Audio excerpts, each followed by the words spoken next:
bagaimana jadi saya ulangi ya, karena mungkin tadi suaranya Bapak belum di setel ya.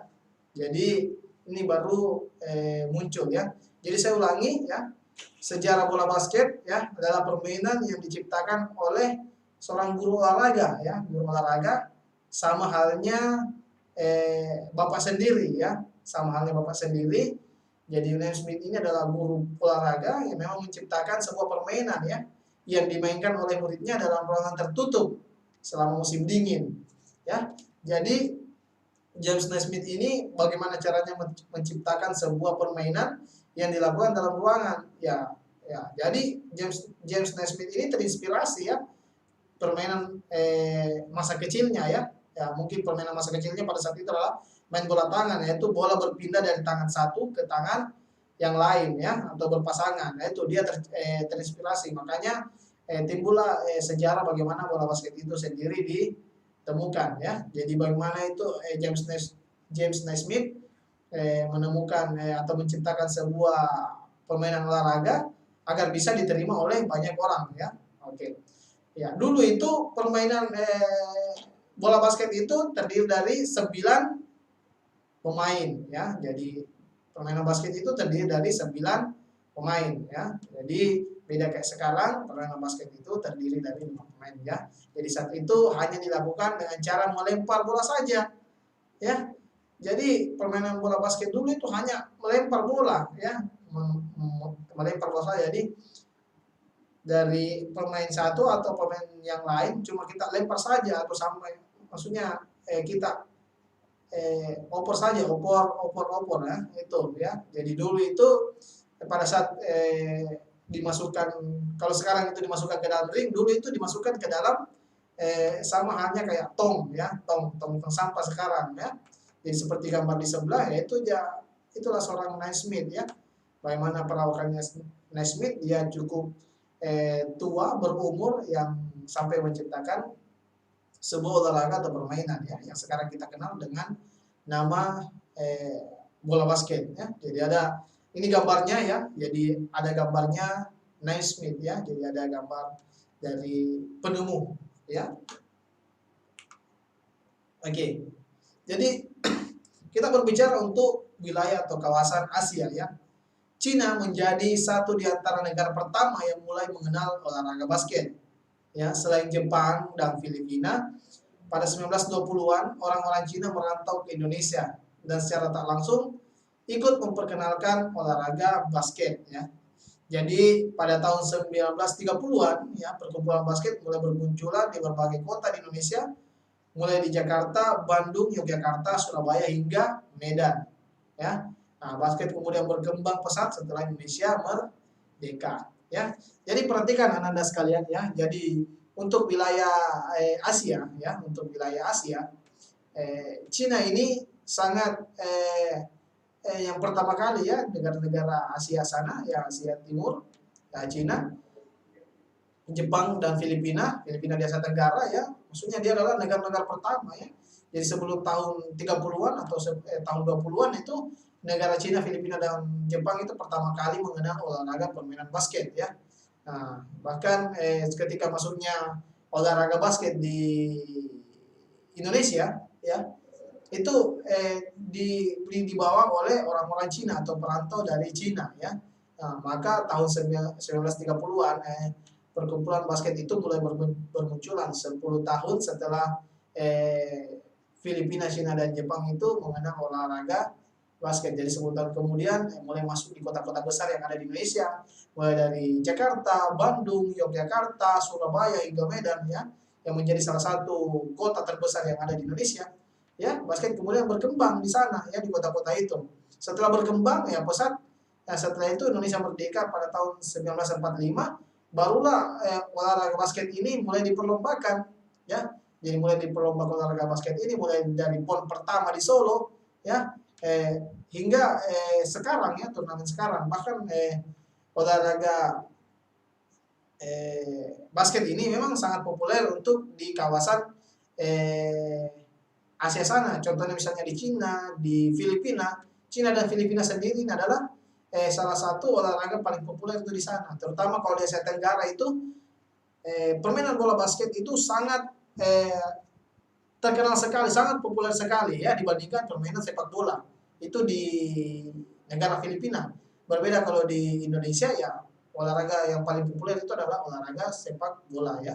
Jadi basket sendiri ini sudah diperlombakan ya, diperlombakan di tingkat lokal, misalnya pekan olahraga daerah, pekan olahraga nasional itu sudah diperlombakan bahkan sampai SEA Games ya, SEA Games, Asian Games, bahkan sampai turnamen tertinggi atau tertinggi yang ada di dunia adalah Olimpiade ya, Olimpiade. Olimpiade itu sendiri adalah puncak ya, puncak turnamen tertinggi yang ada di dunia ya.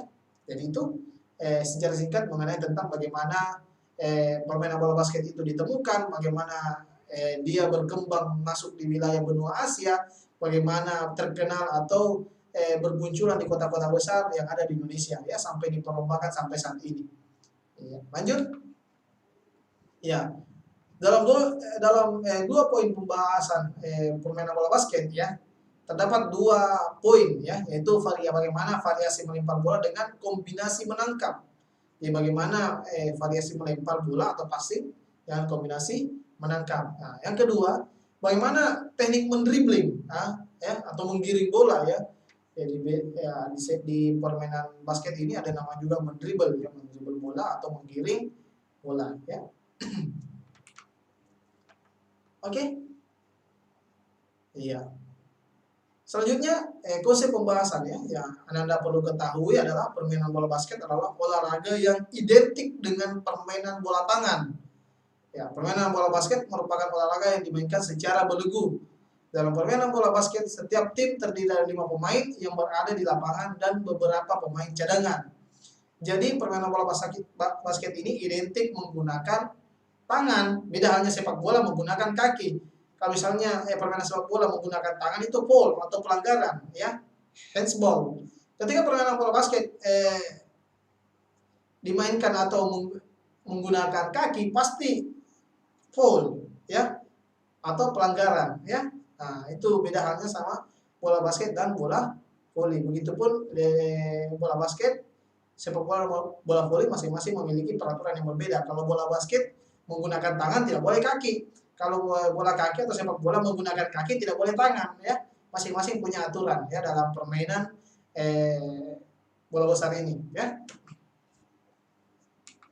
Jadi seperti tadi bola basket itu terdiri dari 5 pemain.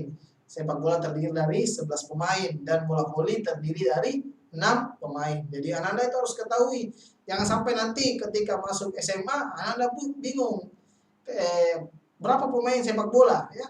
Nah, kalian langsung jawab 11 pemain ya. Jadi berapa pemain dalam permainan bola basket? Ada 5 pemain. Bagaimana berapa pemain dalam bola voli ya?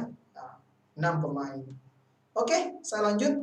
Variasi melempar bola dengan kombinasi menangkap. Jadi ada namanya operan dada atau chest pass, operan di atas kepala atau overhead pass, operan mantul atau bounce pass, dan operan baseball atau baseball pass ya. Saya langsung saja ya. Bagaimana operan dada itu sendiri atau chest pass ya? Nah, chest pass dilakukan untuk memberikan umpan lurus ke teman atau satu tim ya. Jadi chest pass ini adalah umpan lurus yang diberikan pada teman satu tim ya. Pemain memegang bola dengan kedua tangan, siku di tangan ditekuk sehingga bola berada tepat di depan dada. Ya. Jadi saat sudah siap, pemain harus segera melemparkan bola ke arah yang diinginkan ya, bukan bola ya, tapi bola ya.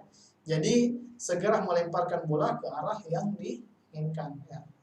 Jadi saya kasih contoh bagaimana kombinasi atau variasi chest pass ya, secara berpasangan ya. Bagaimana gambar pertama chest pass ya. Jadi chest pass itu ya, kedua tangan itu berada di depan dada ya. Jadi pada saat ditolak ya dia ke depan ya. Nah, chest pass ini adalah umpan lurus yang akurat, yang terarah. Karena memang pada saat bola di passing ya, dilepaskan itu posisi lengan itu lurus ya. Posisi lengan itu lurus. Ya, perhatikan ya. Jadi chest pass itu sendiri adalah posisi lurus ya pada saat melempar ya, sikunya ditekuk ya. Jadi ini gambar bagaimana salah satu kaki itu harus berada di depan ya. Jadi jangan pada kaki itu sejajar dan selebar bahu, salah ya. Pada saat chest pass itu dilakukan dengan mendorong ke depan. Nah, itu berarti salah satu kaki itu harus berada di depan, entah kaki kanan atau kaki kiri. Oke? Lanjut Anda sekalian. Ya. Yang kedua, ada namanya bounce pass. Ya, namanya bounce pass bagaimana dia itu bounce berarti memantul. Pas berarti operan ya. Jadi bagaimana melempar bola basket dengan teknik lemparan pantul ya. Jadi lemparan pantul, melempar bola basket dengan teknik lemparan atau pantulan ya. Ya, lemparan pantulan sering disebut dengan istilah bounce pass ya. Jadi tujuannya untuk menghindari hadangan dari pemain jangkung dan menerobos pertahanan lawan ya. Cara melakukan lemparan pantulan adalah posisi berdiri dengan kedua kaki dibuka selebar bahu dan lutut sedikit ditekuk ya. Ya. Dan badan sedikit condong ke depan, kedua tangan memegang bola di depan dan siku bengkok atau dilipat ya. Jadi anak-anakku sekalian ya, bounce pass itu adalah teknik untuk mengopor memantul ke tanah. Coba lihat gambar di sini ada 4 gambar ya, bagaimana itu bounce pass ya.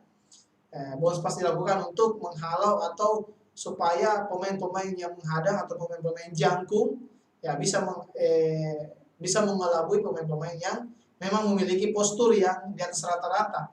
Jadi bounce pass itu sendiri sangat ampuh untuk melakukan passing bounce pass ketika kita berhadapan satu lawan satu dengan pemain yang memang lebih tinggi dibandingkan kita. Karena Ananda itu perlu ketahui bounce pass itu adalah operan yang memantul ya, sama halnya kayak chest pass. Chest pass itu sama di depan dada, tapi posisi bolanya itu dipantulkan ya, dipantulkan ke lantai. Jadi bolanya itu mantul, sama beda halnya kayak chest pass, dia lurus ke depan. Kalau bounce pass itu dia memantul ke lantai ya, lantai lapangan ya. Nah, ini gunanya untuk membangun serangan juga ya, supaya bisa terhindar dari hadangan lawan yang memang memiliki rata-rata yang tinggi. Karena Ananda perlu ketahui ya, di bola basket itu ya olahraga memang yang memang pemainnya itu memiliki postur-postur di atas rata-rata. Bahkan paling rendah itu saja tinggi pemain bola basket itu adalah 180 ya. Jadi memang untuk permainan bola basket sangat ideal sekali untuk pemain yang memiliki postur yang tinggi ya, memiliki postur yang tinggi untuk permainan bola basket. Memang itu sangat di persyaratan ya, bukan persyaratan khusus ya, meskipun dia pendek tetap bisa bermain bola basket, tapi untuk rata-rata pemain bola basket itu memang harus jangkung, karena tinggi ring saja itu sampai 3 meter, dan biasa ada pemain yang melakukan slam dunk atau line up atau sampai menyentuh ring ya. Nah, bagaimana itu tingginya ketika ring yang tingginya 3 meter, nah, bisa digapai oleh pemain bola basket itu sendiri. Iya. Lanjut. Ya, bagaimana overhead pass itu sendiri. Jadi passing itu bagaimana passing overhead pass. Jadi passing overhead pass adalah melempar bola basket dengan 2 tangan, ya sama halnya kayak lemparan ke dalam menggunakan 2 tangan di atas kepala ya. Tujuannya untuk menghindari jangkauan tangan lawan. Nah, cara melempar bola basket dengan 2 tangan di atas kepala. Jadi overhead pass itu adalah lemparan yang dilakukan dengan menggunakan 2 tangan yang bola itu berada di atas kepala ya. Jadi itu namanya overhead pass ya. Jadi bola itu berada di atas kepala.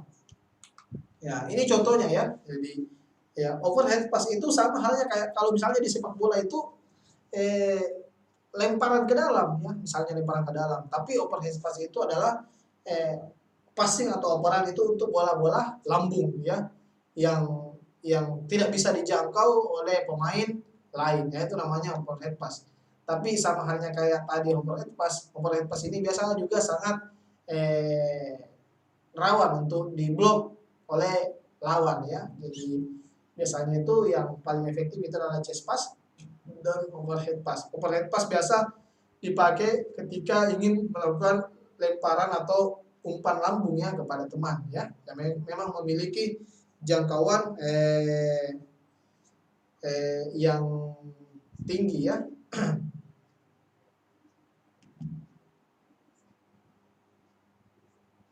Oke. Ya. Baseball pass ya. Atau cara melempar bola basket ini dilakukan dengan belakang kepala atau yang passing melambungkan melewati lawan. Jadi baseball pass itu juga ada namanya baseball pass ya, bagaimana melempar bola dengan cara melempar kayak bola baseball ya. Jadi perlu Anda ketahui, jadi ada namanya olahraga baseball, yaitu bagaimana dia melemparkan bola dengan mungkin menyamping ya, tangan berada di belakang ya. Nah, operan jarak jauh dilakukan biasanya lebih dari setengah panjang lapangan. Jadi operan ini tidak terlalu akurat namun berguna untuk fast break.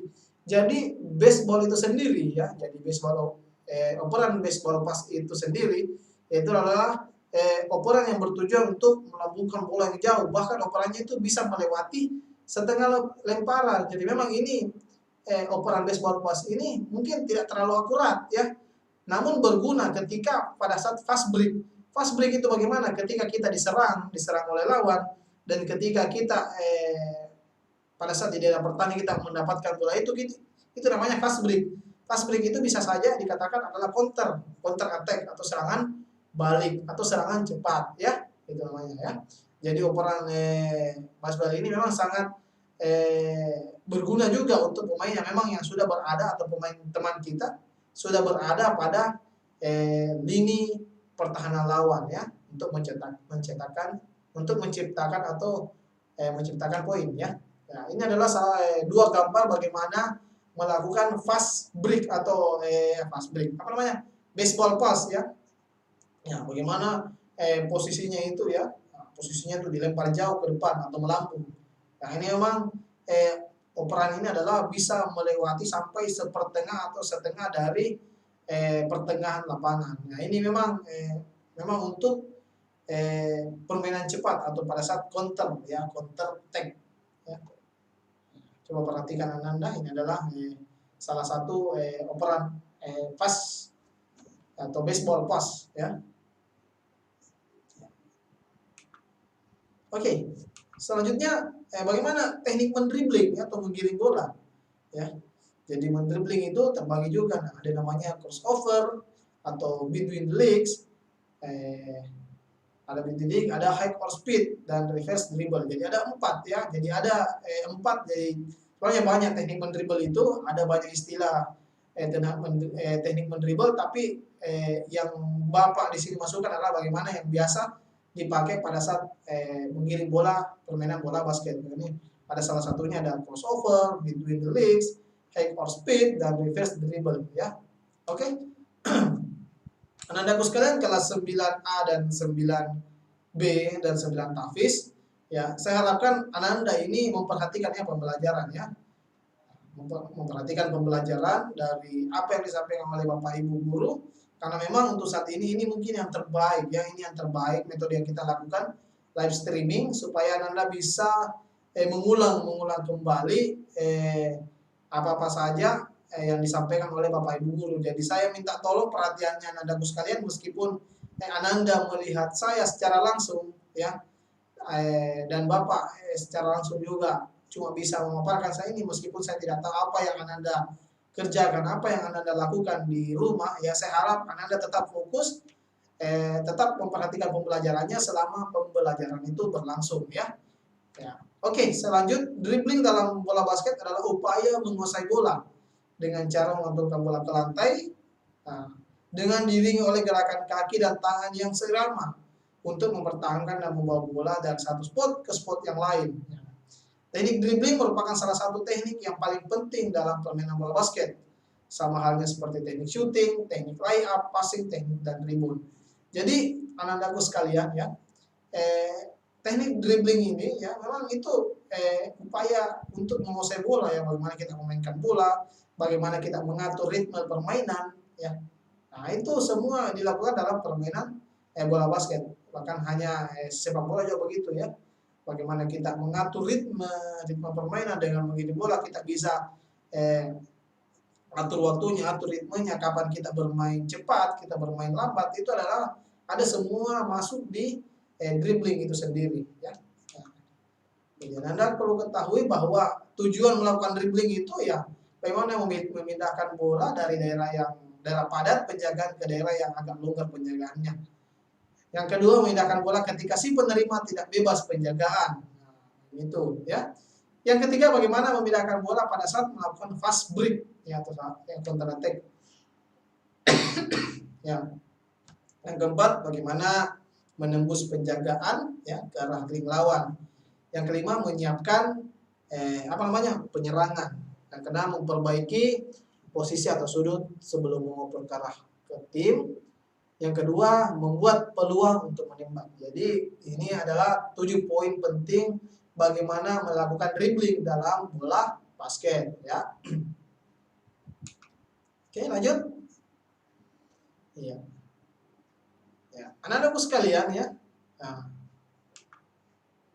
tadi itu sudah disampaikan bagaimana itu crossover. Crossover itu sendiri adalah teknik dribbling memindahkan bola dari satu tempat ya, satu tangan ke tangan lain dengan gerakan cepat dengan mendadak ya. Jadi crossover ini bagaimana gerakan ini sangat untuk mengecoh ya. Crossover juga dilakukan untuk menginisiasi suatu umpan ataupun area yang menembak. Ya. Ini salah satu dribbling crossover, bagaimana memindahkan bola dari tangan satu ke tangan yang lainnya, atau tangan kanan ke tangan kiri ke tangan kanan ya. Jadi perhatikan ini adalah posisi bagaimana mendribbling ya. Ini lumrah yang biasa dilakukan oleh orang-orang yang biasa dipakai, bagaimana dia mendribbling crossover, memindahkan bola dari tangan kanan ke tangan ke kiri ya. Nah, ini memang salah satu cara untuk mengelabui lawan, atau bisa juga pada saat ingin melakukan shooting bola ke ring ya. Ini perhatikan gambarnya, ini adalah contoh gambar bagaimana melakukan dribbling ya dengan memindahkan dari tangan kanan ke tangan kiri, atau dari tangan kiri ke tangan kanan ya.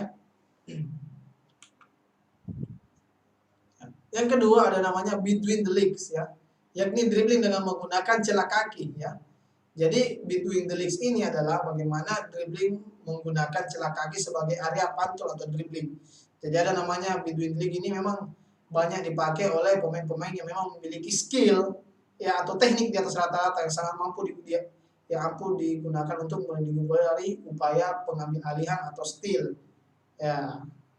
Jadi between ini harus mahir ya dilakukan, karena sang pemain memang akan sangat jarang melihat bola yang mereka giring ya. Nah, ini salah satu bagaimana between the legs itu sendiri ya. Jadi bagaimana between the legs itu sendiri, bagaimana dia melakukan dia bisa mengamankan bola dengan posisi dribbling between the legs ya. Jadi between the legs ini adalah memang harus orang-orang yang memiliki tingkat skill atau teknik kemampuan di atas rata-rata ya, karena memang ini dia tidak melihat bola ya. Jadi dia pada saat mendribbling between the legs atau melakukan dribbling dengan melewati salah satu maksudnya di antara kedua kakinya, itu adalah memang harus memiliki teknik dan skill yang di atas rata-rata, karena pandangannya itu berada di depan ya. Dia tidak terfokus pada bola, karena kapan terfokus pada bola, pada saat dribbling yang ini yang dilakukan, itu akan bolanya itu akan mudah direbut oleh lawan. Nah,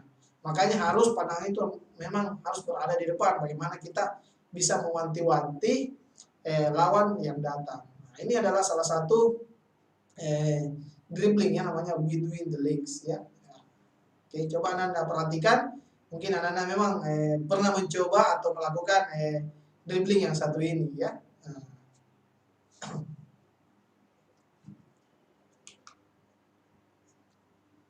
Ya. Yang selanjutnya ya ada namanya dribbling height or speed ya. Ya. Namanya juga height berarti itu memiliki tingkat kekuatan yang misalnya tinggi, height. Bagus ya, or speed ya. Ya. Jadi height or speed ini adalah dribbling yang dilakukan sambil berlari kencang ya. Biasanya dilakukan pada saat fast break atau serangan balik ya. Teknik ini juga bisa dilakukan pada saat menerobos kerumunan pemain belakang lawan untuk mengakhiri dengan lay up atau dunk ya. Jadi line up itu adalah melompat menggunakan satu kaki atau lompatan tiga langkah, ya, 3 kali yang diakhiri dengan satu kaki, ya. Jadi menumpu dengan menggunakan satu kaki itu namanya lay up. Kalau dunk, ya, dunk sendiri adalah bagaimana memasukkan bola ke dalam ring dengan melakukan lompatan, ya, sambil bergelantungan di atas ring. Itu namanya dunk. Biasa diakhiri. Jadi pada saat memasukkan bola, ya, memasukkan bola ke ring, dia sambil menggantung atau memegang ring, itu namanya dunk, ya. Ya, biasa orang bilang slam dunk, ya. Itu sambil melakukan lompatan tiga kali lompat yang diakhiri dengan lay up atau dunk. Atau dunk biasa juga diakhiri oleh dengan bergelantung di atas ring, ya. Jadi bagaimana saking tingginya itu pemain sampai melakukan dunk, ya, karena tingginya itu dari lantai sampai ke atas itu ring adalah 3 meter lebih, ya. Bagaimana tingginya tinggi lompatannya. Dan memang itu rata-rata pemain basket itu harus memiliki postur yang memang di atas rata-rata, ya. Ya. Ini adalah salah satu bagaimana ciri, ya, salah satu teknik high or speed, ya, dribbling menggunakan high or speed, ya.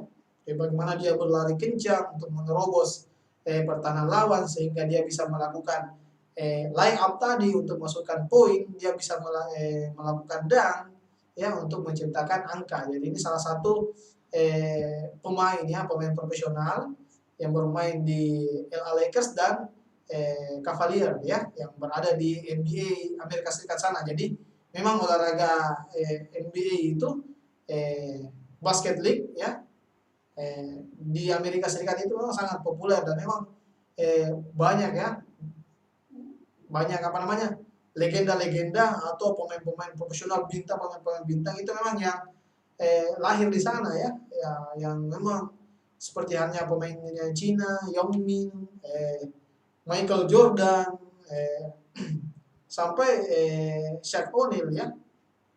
Ya.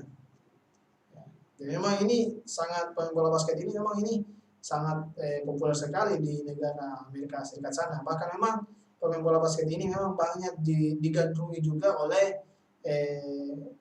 para ya, kaum hawa, ya. Banyak disukai oleh kaum hawa, ya. Beda halnya kalau sepak bola banyak digandrungi oleh kaum Adam, ya, atau laki-laki. Ya. Ya. Selanjutnya ada namanya reverse dribble, ya. Yakni dribble yang dilakukan secara memutar dalam upaya memindahkan bola dari satu tempat ke tempat lain, ya.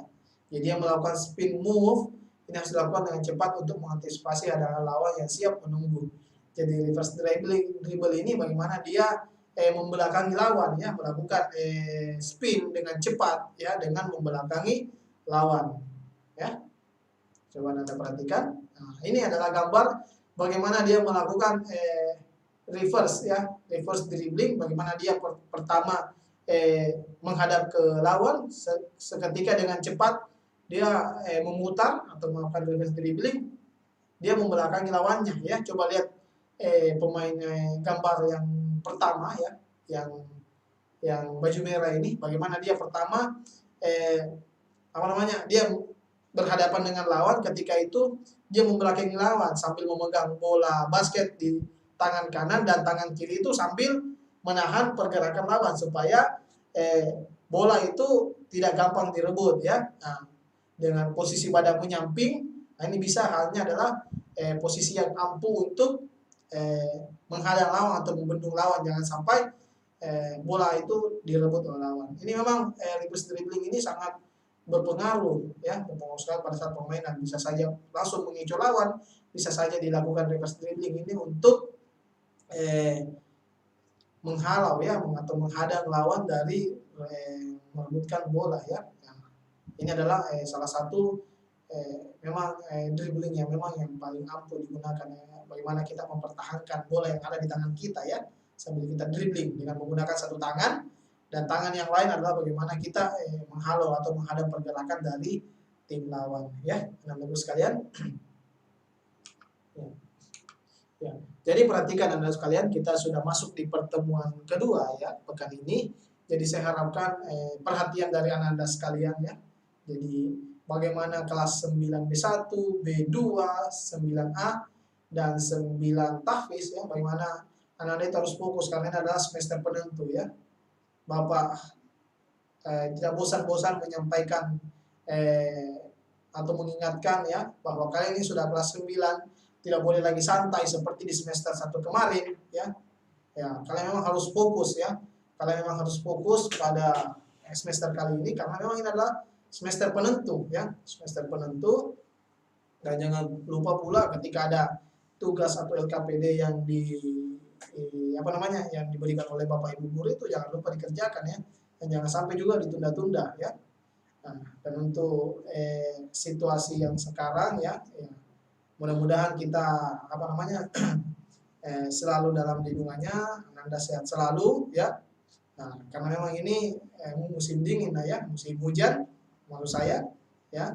Apalagi kalau berada di daerah Kota Makassar, ya itu memang rawan sekali terjadi banjir di beberapa titik ya, memang yang rendah dari ketinggian ya. Jadi harapan saya untuk kelas 9A, B dan tahfiz ya, saya harap kalian fokus untuk semester ini karena ini adalah semester penentu ya.